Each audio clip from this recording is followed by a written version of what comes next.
आप जुड़े हुए हैं जीएम एजुकेशन में।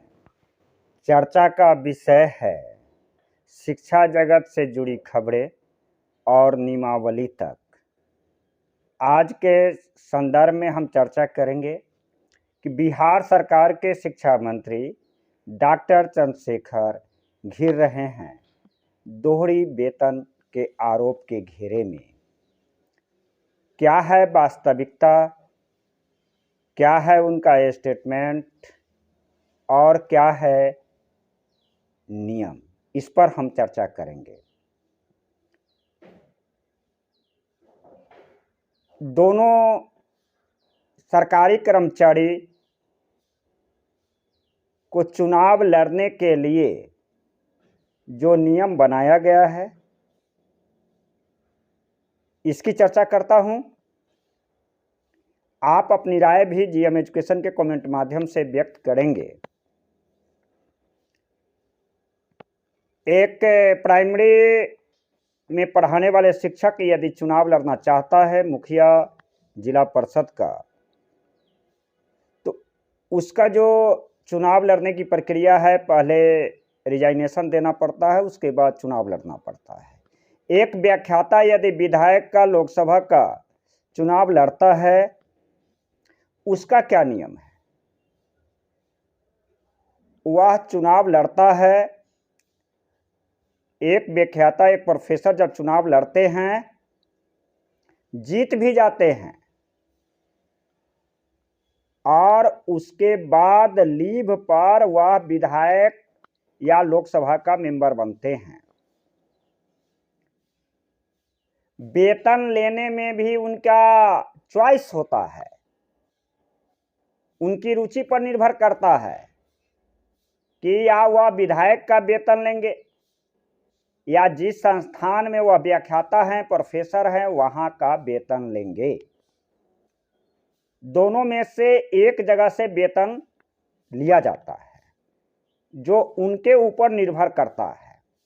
जबकि प्राइमरी के शिक्षक को अगर मुखिया का चुनाव लड़ना होगा तो उनको त्यागपत्र देना पड़ता है।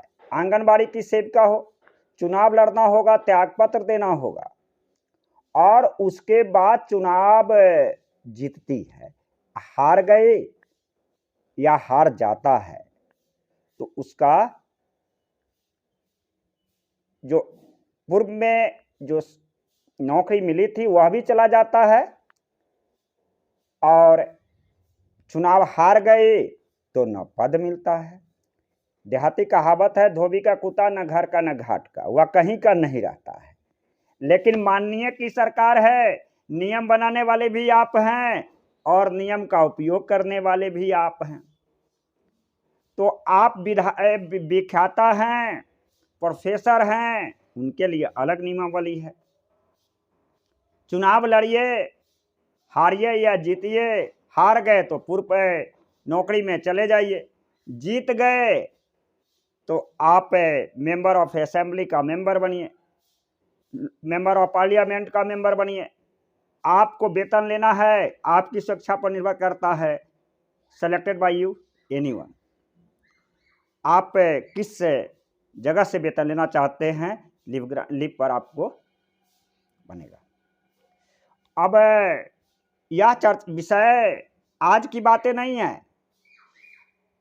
बिहार सरकार में कई एक बार मुद्दा उठा और बात ऐसी भी नहीं है कि चंद्रशेखर ही ऐसे हैं शिक्षा मंत्री जो प्रोफेसर हैं और उनके बाद में विधायक बने हैं। इससे पहले भी विवाद के घेरे में आया और दोहरी वेतन लेते थे पहले पूर्व में। तो बिहार सरकार 1996 में एक अध्यादेश लाई और इसमें एक नियम बना कि एक जगह से वेतन लेना होगा। उसके बाद यह लागू हो गया। अब बात आती है शिक्षा मंत्री डॉक्टर चंद्रशेखर जी का। औरंगाबाद में एक जगह है, रामलखन सिंह यादव कॉलेज है। 1985 से जैसा मीडिया के माध्यम से खबर आई है, प्रोफेसर हैं,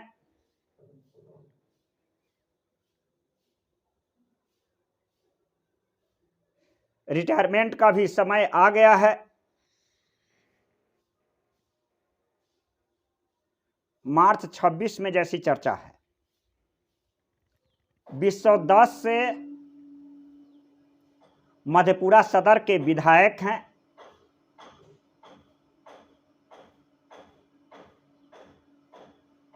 तो जैसा कल की खबर में मीडिया में आया था कि वह लगातार पेमेंट वहां से ले रहे हैं। वहां के जो प्राचार्य है उनका कहना है कि पेमेंट विश्वविद्यालय देती है और विश्वविद्यालय के खाते से पेमेंट आता है और पेमेंट वहां से लिए।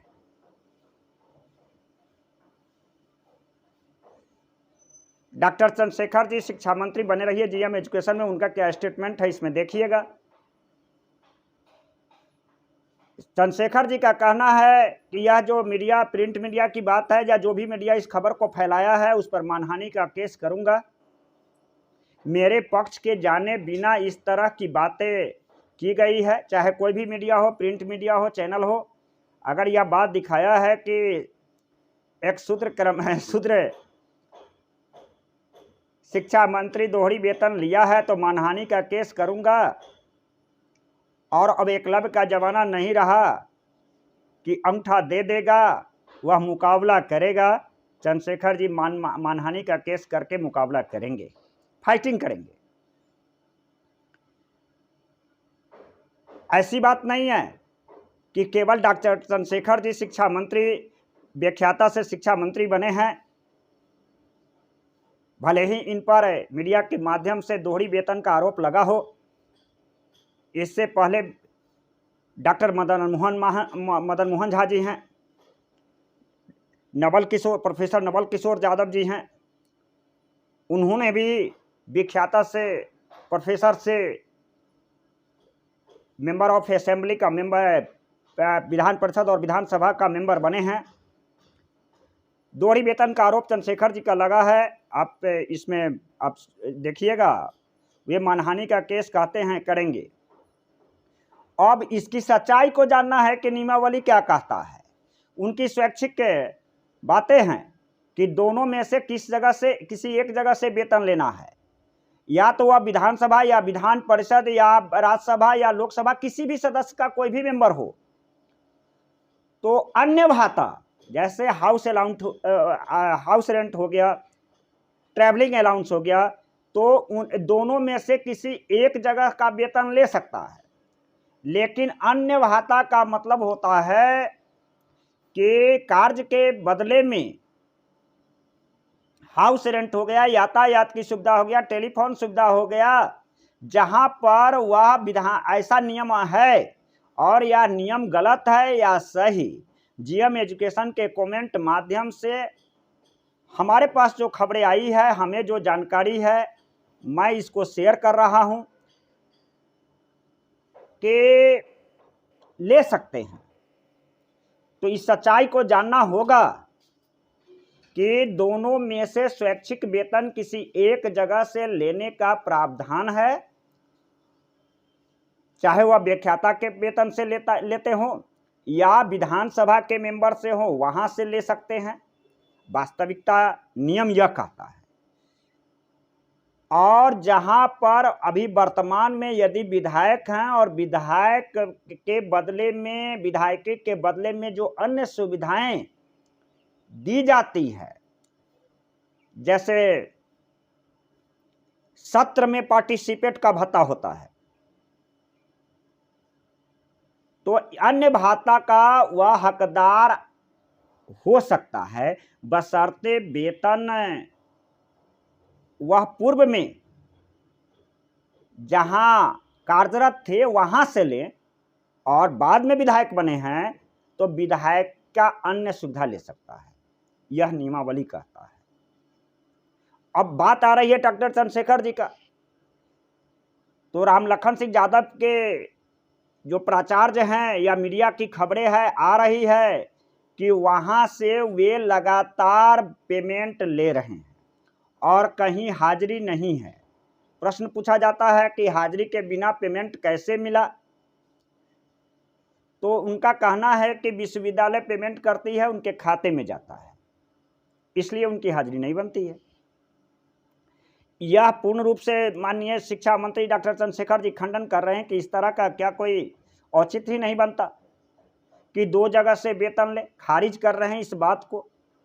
अब सत्यता की प्रमाण तो मीडिया करेगा या वहां से जो संलग्न पर्सन है, विभाग है, वह देगा,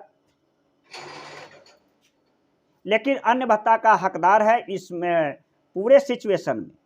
जो आपका मंतव्य है कमेंट के माध्यम से व्यक्त कीजिएगा, या बिहार सरकार की विधायक या अन्य राज्य का भी सरकार में जो दोहरी वेतन सिस्टम है, बहुत बड़ी बातें हैं।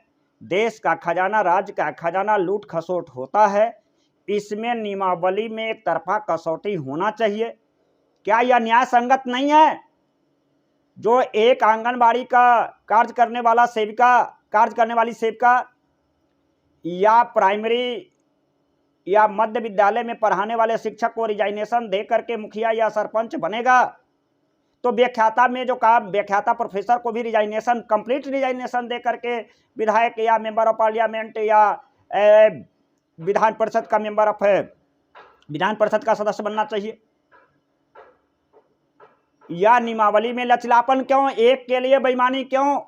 पूछ रहा है बिहार की जनता बिहार की सरकार से, पूछ रहा है भारत की जनता भारत की सरकार से। दोहरी वेतन का कंफ्यूजन दूर करो। यह जीएम एजुकेशन के माध्यम से जो लोगों का विचार है, हमें पास में जो जानकारी आई है, इस बात को मैं आप लोगों के सामने व्यक्त करता हूं। बने रहिएगा जीएम एजुकेशन में। दोहरी वेतन के आरोप को सिरे से किस तरह से खारिज कर रहे हैं माननीय शिक्षा मंत्री डॉक्टर चंद्रशेखर जी। अपने आप को शूद्र शिक्षा मंत्री कह रहे हैं। यह संविधान का दोष है कि वास्तविक में शूद्र किसको कहा जाता है। अब शूद्र का परिभाषा समाज डिफाइन करता है या नियमावली नियम व्याख्याता करता है। हम लोगों के नज़रों में माननीय शिक्षा मंत्री हैं, डॉक्टर चंद्रशेखर जी शिक्षा मंत्री हैं। शूद्र तो वह होता है जिसके स्पर्श मात्र से अपरिष्टता का बोध होता है। हम लोग शिक्षा मंत्री के सामने नहीं बैठ सकते हैं, तो शूद्र तो त्रिपुरारी झा जैसे और सारे तमाम अभ्यर्थी है जो उनके सामने बैठ नहीं सकता है। लेकिन अब शिक्षा मंत्री अपने आप को शूद्र शिक्षा मंत्री कहते हैं। आप लोग फैसला कीजिएगा कि शूद्र हैं या नहीं। यह तो एक अलग बात है। हम लोगों के सामने माननीय शिक्षा मंत्री महान आदमी हैं। मधेपुरा की जनता 10 वर्षों से सेवा 2010 से उस महान योद्धा को विधायक बनाया है और शिक्षा मंत्री बने हैं। प्रोफेसर के रूप में जानता हूं, शिक्षा मंत्री के रूप में जानता हूं। बिहार की जनता जानती है। बिहार की जनता को बचाए। यह दोहरी वेतन सरकारी बोझ पर न पड़े, इस नियमावली के माध्यम से आप अपने कमेंट को के माध्यम से व्यक्त कीजिएगा। आपका साथी त्रिपुरारी झा, धन्यवाद। बात आई कहाँ से, क्यों आ रही है? एक शूद्र शिक्षा मंत्री हो गया शेखर, तो ये पच नहीं रही है बात। कोई भी आदमी अविवेकी होगा जो 2 जगह का वेतन लेगा, और जो संस्था 2 जगह का वेतन देगा। इसलिए जिसने इस बात को, आप ही कहा है, हम पढ़े नहीं हैं, कि नवभारत टाइम्स ने छापा है प्रिंट मीडिया, तो वो गंभीर मुकदमा झेलेंगे और मानहानि का मुकदमा करूंगा। मैं विधायक हूं 2010 से, तो एक विधायक कॉलेज में क्लास लेगा? ये है प्रोविज़न कि हम औरंगाबाद में क्लास भी लेंगे, मधेपुरा के विधायक के रूप में विधानसभा में विधायकी भी करेंगे? ये है व्यवहारिक? एक कोई भी कॉलेज का प्राध्यापक, उसको चुनाव लड़ने की लिबर्टी आज से नहीं है, और जब चुनाव लड़ने की लिबर्टी है तो किसी एक जगह से वेतन लेने की लिबर्टी है। तो जब मैं 2 जगह से वेतन लिया होऊंगा तब तो मैं कटघरे में खड़ा होऊंगा। तो बिना इस चीज़ का दरियाफ्त किए हुए, बिना हमारा पक्ष जाने हुए, जिस प्रिंट मीडिया हो या इलेक्ट्रॉनिक मीडिया के लोगों ने इस बात को चलाई है, ये माना जाएगा कि मेरे द्वारा जब देश के 97% आबादी